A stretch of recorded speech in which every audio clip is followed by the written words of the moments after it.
ബിസ്മില്ലാഹിർ റഹ്മാനിർ റഹീം. പ്രിയ സഹോദരി സഹോദരന്മാരെ, ഇന്നലത്തെ ക്ലാസിൻ്റെ തുടർച്ച. يريدون ليطفئوا نور الله بأفواههم والله متم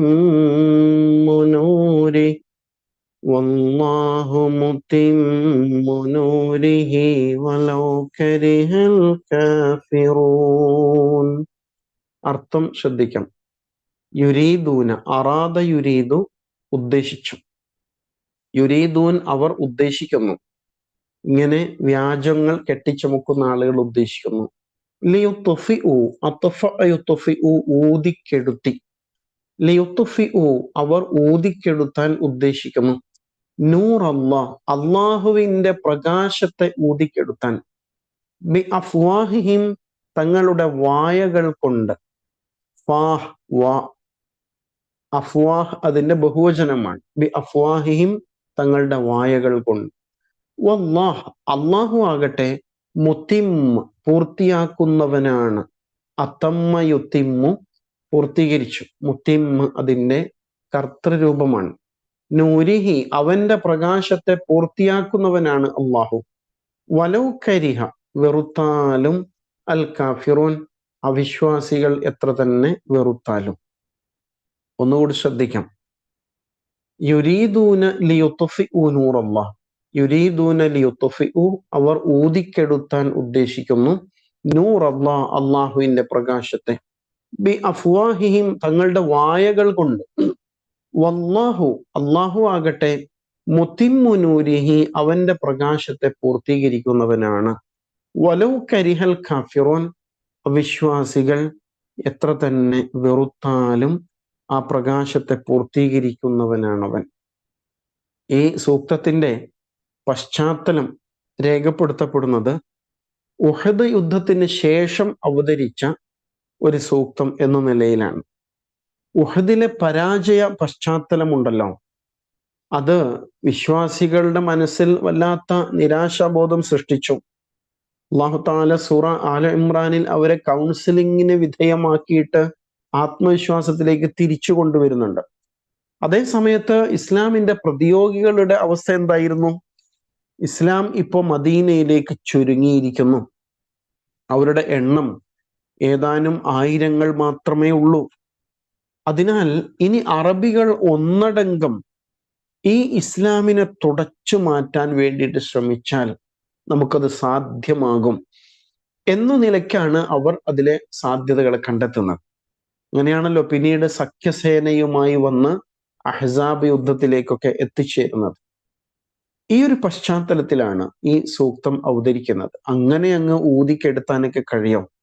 സൂറത്ത് തൗബ 32 ഇതിന് സമാനമായ ആശയം വരുന്നതായിട്ട് കാണാൻ സാധിക്കും.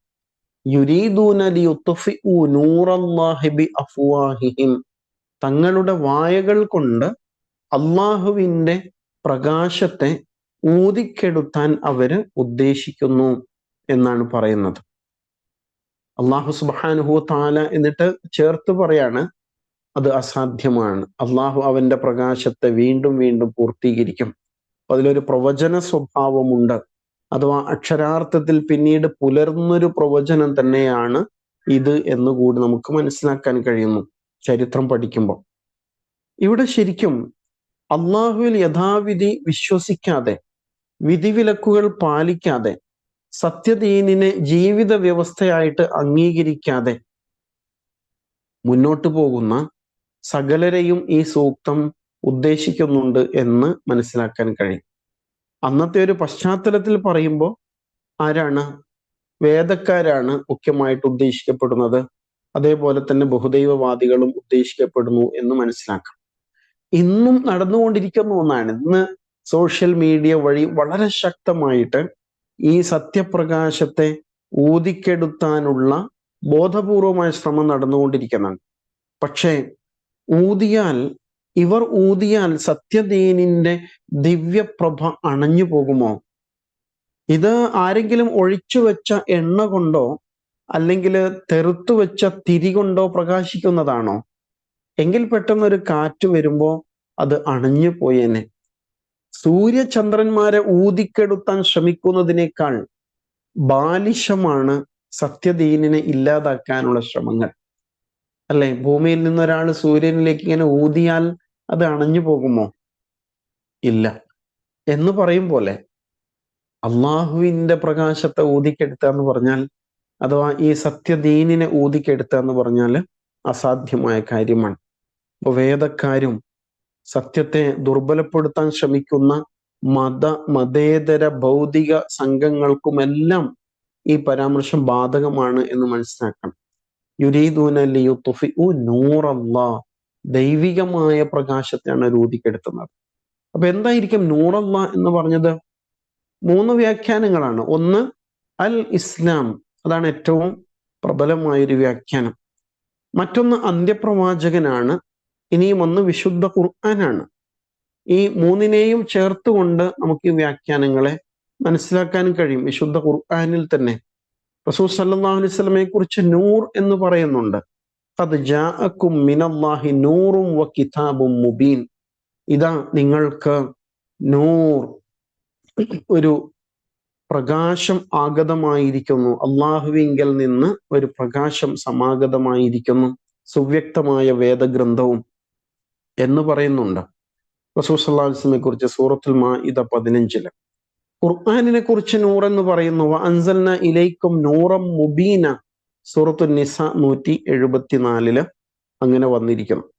അപ്പൊ എല്ലാം ചേർത്ത് വെച്ചുകൊണ്ടുള്ള ഇസ്ലാം, അൽ ഇസ്ലാമാണ് യഥാർത്ഥത്തില് ഇവിടെ നൂർ എന്ന് പൊതുവെ നമുക്ക് മനസ്സിലാക്കാൻ സാധിക്കുന്നുണ്ട് എന്നുള്ളതാണ്. പ്രവചന സ്വഭാവമുള്ള സൂക്തമാണെന്ന് പറഞ്ഞല്ലോ. ഉഹദിന് ശേഷം മനുഷ്യന്റെ ദൃഷ്ടിയിൽ ഇസ്ലാം ആടിയുലയുന്ന വെറും ഒരു തിരുനാളമായിട്ട് മാറിയിരുന്നു. അതിനെ കെടുത്തുന്ന കാറ്റുകൾ 4 ഭാഗത്തു നിന്നും അടിച്ചു വീശുവാണ്. ആ ഘട്ടത്തിലാണ് അള്ളാഹു പറയുന്നത് വല്ലാഹു മുതിമ്മു നൂരിഹി, അള്ളാഹു അവന്റെ പ്രകാശത്തെ പൂർത്തീകരിക്കുക തന്നെ ചെയ്യും, അത് ഉജ്ജ്വലമായിട്ട് പ്രകാശിച്ചു കൊണ്ടേയിരിക്കും എന്ന് പറയാൻ. വലൗ കരിഹൽ കാഫിറൂൻ, അവിശ്വാസികൾ എത്ര തന്നെ അതിനെ വെറുത്താലും അതിനെ ഉൾക്കൊള്ളാതിരുന്നാലും എന്നാണ്. പിന്നീട് ഇസ്ലാമിക ചരിത്രം പഠിക്കുമ്പോൾ അത് തന്നെയാണ് നമ്മൾ കാണുന്നതും. അല്ലെ, ഖുർആൻ ഒടുവിൽ ഒരു ഘട്ടത്തിൽ പറയുന്നുണ്ടല്ലോ, അൽ യൗമ അക്മൽതു ലക്കും ദീനക്കും വഅത്മംതു അലൈക്കും നിഅമതി. ഇതാ, ഇന്നേ ദിവസം ഞാൻ നിങ്ങൾക്ക് നിങ്ങളുടെ ദീനിനെ പൂർത്തീകരിച്ചിരിക്കുന്നു, എൻ്റെ അനുഗ്രഹത്തെ നിങ്ങൾക്കുമേൽ സാക്ഷാത്കരിച്ചിരിക്കുന്നു എന്ന് പറയുമ്പോൾ ആ വെളിച്ചം പിന്നെയും പ്രസരിക്കുകയാണ്. അത് ഫത്ഹ് മക്കയും പിന്നിട്ട് ഹജ്ജത്തുൽ വിദാഇലേക്കും അവിടെ നിന്ന് പിന്നീട് ലോകത്തിന്റെ നാനാഭാഗങ്ങളിലേക്കും പ്രസരിക്കുന്നതായിട്ടാണ് ചരിത്രപരമായിട്ട് നമുക്ക് മനസ്സിലാക്കാൻ കഴിയുന്നത്. അതിനാൽ ആ നിലയിൽ അല്ലാഹു സുബ്ഹാനഹു വ തആല പ്രവചിക്കുമ്പോൾ അവന് മാത്രമാണ് ഇങ്ങനെ ഒരു പ്രവചനം നടത്താൻ സാധിക്കുകയുള്ളൂ എന്നുകൂടി നാം മനസ്സിലാക്കണം. വല്ലാഹു മുത്തിമ്മു നൂരി വലൗ കരിഹൽ കാഫിറൂൻ, അവിശ്വാസികൾ എത്ര തന്നെ വെറുത്താലും. ഇപ്പൊ നിങ്ങൾ ആലോചിച്ച് നോക്കൂ, ഗസയിൽ, ഫലസ്തീനിൽ ഈ സത്യത്തെ ഊതിക്കെടുത്താനുള്ള ബോധപൂർവമായ ശ്രമങ്ങളിലാണ്. നേതാക്കന്മാരുടെ മക്കളെയും പേരമക്കളെയും വരെ വധിച്ചിട്ട് അവരെ മാനസികമായിട്ട് തളർത്തിക്കളയാനുള്ള ശ്രമത്തിലാണ്.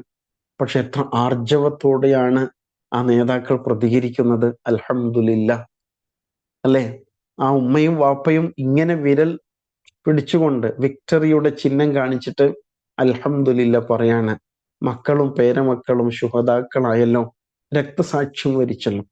ഇങ്ങനെ നെഞ്ചകത്ത് ആളിക്കൊണ്ടിരിക്കുന്ന ഈ കനലിനെ, സത്യവിശ്വാസത്തിന്റെ കനലിനെ ആർക്കാണ് യഥാർത്ഥത്തിൽ ഊതിക്കെടുത്താൻ സാധിക്കാം? ഒരിക്കലും സാധ്യമല്ലാത്ത കാര്യമാണ്. വല്ലാഹു മുതിമ്മു നൂരി വലൗ കരിഹൽ കാഫിറൂൻ എന്ന് അള്ളാഹു വളരെ ശക്തമായി തന്നെ ഇവിടെ ബോധ്യപ്പെടുത്തുന്നു എന്ന് മനസ്സിലാക്കാൻ സാധിക്കുന്നുണ്ട്. ഇനി 9ാമത്തെ സൂക്തത്തില് അള്ളാഹു സുബ്ഹാനഹു വ തആല പ്രവാചക ദൗത്യത്തെ ഒന്നുകൂടി ഊന്നിപ്പറയുകയാണ്. അവർ ഊതിക്കെടുത്താൻ ശ്രമിക്കുന്ന ഈ ദൈവിക വ്യവസ്ഥയും അതുപോലെ ഇതിന് മുമ്പിൽ നിന്ന് നയിക്കുന്ന പ്രവാചകനുമുണ്ടല്ലോ, ആ പ്രവാചക ദൗത്യം അത് അതിൻ്റെ ലക്ഷ്യത്തിലെത്തുവോളം മുന്നോട്ട് പോയിക്കൊണ്ടിരിക്കും. ആർക്കും അതിനെ തടഞ്ഞു നിർത്താൻ സാധ്യമല്ല എന്ന് വീണ്ടും ബോധ്യപ്പെടുത്താണ് 9-ാമത്തെ സൂക്തം. ഹുവല്ലദീ അർസല റസൂലഹു ബിൽ ഹുദാ വദീനിൽ ഹഖ് ലിയുദ്ഹിറഹു അലദ്ദീനി കുല്ലിഹി വലൗ കരിഹൽ മുശ്രികൂൻ.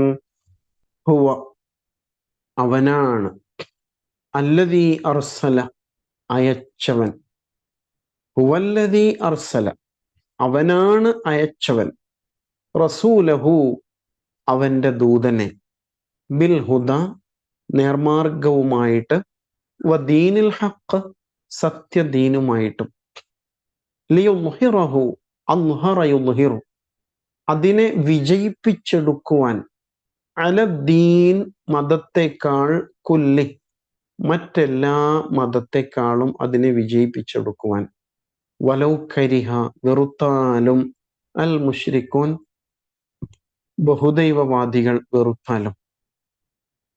ഒന്നുകൂടി അർത്ഥം ശ്രദ്ധിക്കാം. ഹുവല്ലദീ അർസല റസൂലഹു അവനാണ്, സാക്ഷാൽ ഉടയ തമ്പുരാനാണ് തൻ്റെ ദൂതനെ അയച്ചവൻ, ബിൽ ഹുദാ വദീനിൽ ഹഖ് നേർമാർഗവുമായിട്ട് സത്യദീനുമായിട്ടും, ലിയുദ്ഹിറഹു അലദ്ദീനി കുല്ലി മറ്റെല്ലാ മതത്തെക്കാളും അതിനെ വിജയിപ്പിച്ചെടുക്കാൻ വേണ്ടിയിട്ട്, വലൗ കരിഹൽ മുശ്രിക്കൂൻ ബഹുദൈവ വിശ്വാസികൾ എത്ര തന്നെ അതിനെ വെറുത്താലും അവൻ അതിനെ വിജയിപ്പിച്ചെടുക്കും. വിശുദ്ധ ഖുർആനില് 3 തവണ ആവർത്തിക്കുന്ന അസാധാരണമായ ഒരു ആത്മധൈര്യം പ്രകടിപ്പിക്കുന്ന സൂക്തമാണ് ഇത്. 3 ശൈലിയിൽ സൂറത്തു തൗബ 33-ല്, അതുപോലെ സൂറത്തുൽ ഫത്ഹ് 28-ൽ നമ്മൾ പഠിച്ചു. ഇവിടെ സൂറത്തു സഫ് 9-ലും ഇതേ ആശയം ആവർത്തിക്കുകയാണ് എന്ന് കാണാം. ഈ ഇസ്ലാം അങ്ങനെ തോൽക്കാൻ വേണ്ടി രംഗത്ത് വന്നതല്ല, മറിച്ച് സകലതിനെയും അതിജയിച്ച് മുന്നേറുവാനുള്ള സവിശേഷമായ ശക്തിവിശേഷമുള്ള ഒരു ആദർശ പ്രസ്ഥാനമാണ് ഇസ്ലാം എന്നാണ് അല്ലാഹു തആല ഇവിടെ ബോധ്യപ്പെടുത്തുന്നത്. ഹുവല്ലദീ അർസല റസൂലഹു അവനാണ് തൻ്റെ ദൂതനെ നിയോഗിച്ചത്. പ്രവാചകത്വത്തെ ആധികാരികമായിട്ട് ഉറപ്പിച്ചു പറയാണ്. ആ പ്രവാചകനെയാണോ ഇവർ ഊതിക്കെടുത്താൻ ശ്രമിക്കുന്നത് എന്നുള്ളതാണ്.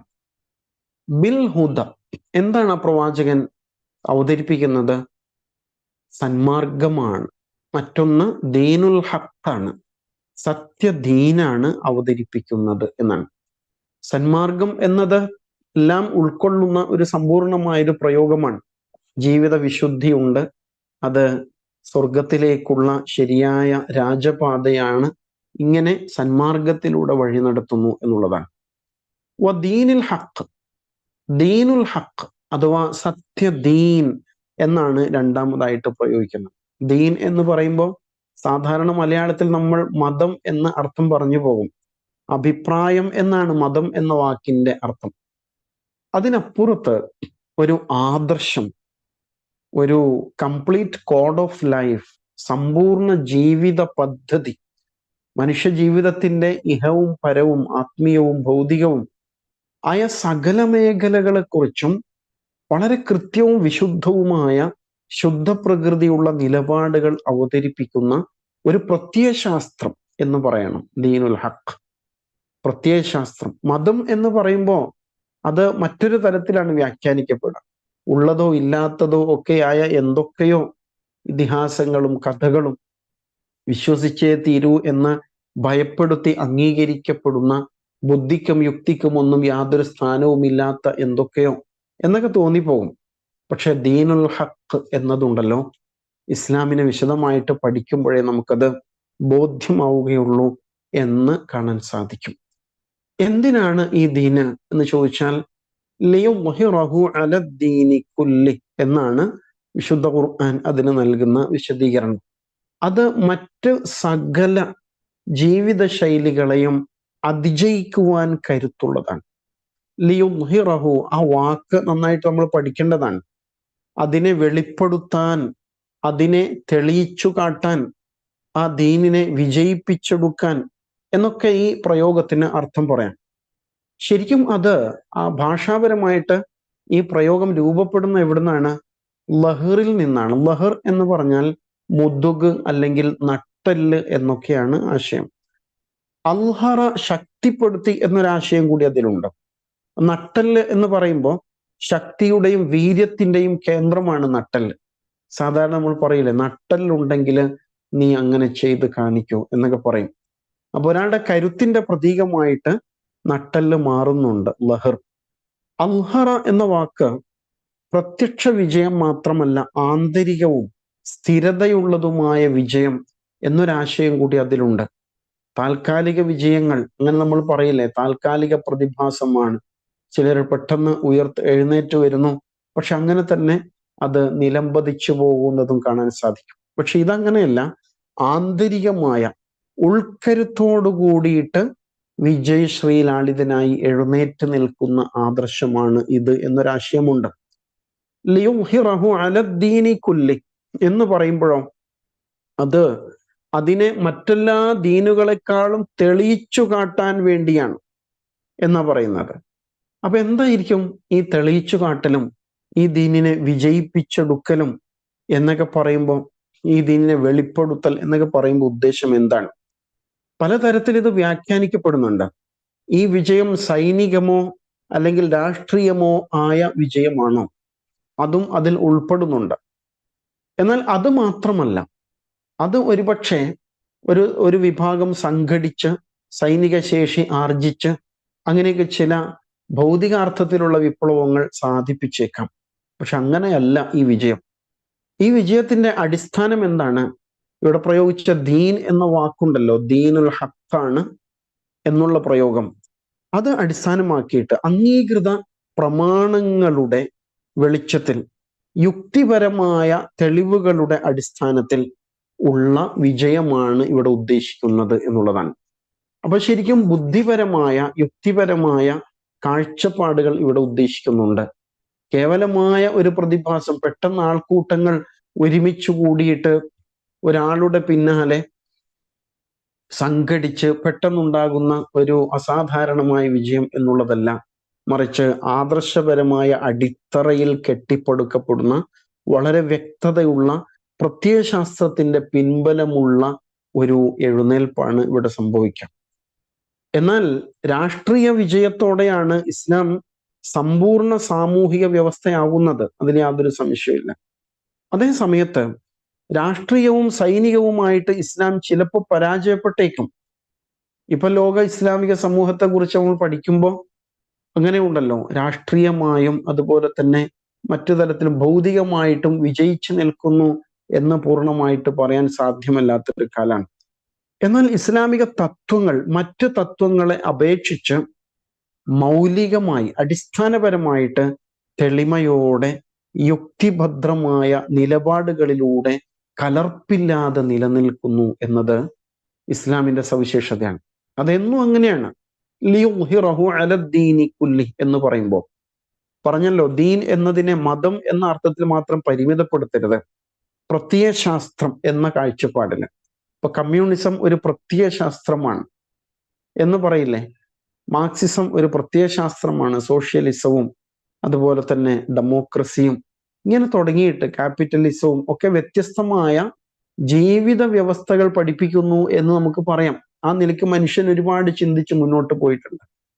അവിടെയാണ് ഇസ്ലാം പറയുന്നത്, ഇസ്ലാം ലിയുദ്ഹിറഹു അലദ്ദീനി കുല്ലി, മനുഷ്യനിർമ്മിതവും മറ്റുമായ സകല ജീവിത വ്യവസ്ഥകൾക്കും മുകളിൽ നിൽക്കുവാൻ പ്രകൃതിപരമായി തന്നെ ശേഷിയുള്ള ഒരു ജീവിത ശൈലിയാണ് ഇസ്ലാമിൻ്റെത് എന്നാ പറയുന്നത്. ഇന്നത്തെ ക്ലാസ് അവസാനിക്കുകയാണ്.